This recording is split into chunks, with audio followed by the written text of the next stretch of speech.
Magandang araw sa lahat. So, nandito naman po ako para i-share sa inyo ang 5 facts about fancy mice or laboratory mice o tinatawag din nating white mice.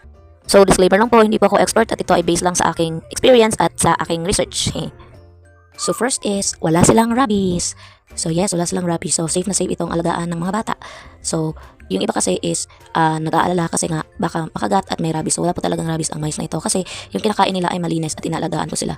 At yung mga kakaiba kasi sila sa yung mga maitim na mice na nakikita natin sa ilalim ng ating bahay. Kasi yung mga mice na yun or mga mouse na yun kumakain sila ng kahit ano-ano. So, madudumi yung kinakain nila. So, yun yung nagpapadumi din sa kanila. At ito ay inaalagaan namin at malinis ang kinakain nito.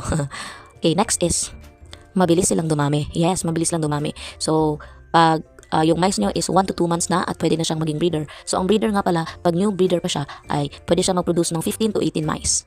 Yeah. At next is, yung lifespan nila is 1.5 years lang. So, mabilis lang mamatay. So, kahit na inalagaan niya sila ng mabuti, pero may time talaga na mamamatay sila after a year. So, nature nila yan kasi yun lang talaga yung lifespan nila. So, huwag kayong mag-alala. Basta, mag-breed lang kayo ng mag-breed, hindi kayo mauubusan ng mice. And next is, they are nocturnal. So, kasi rodents nga sila. So, sila ay maligalig or active sa gabi. At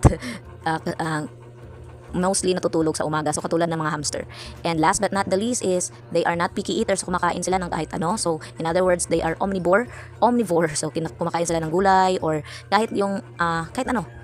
Huwag kayong mabahala. Kasi minsan, yung mga newly breeder lang, kapapanganak pa lang, kinakain din lang yung anak nila. So, but don't worry kasi nature nila yan. So, bili na kayo. Murang-mura lang. Just PM me. Thank you for watching.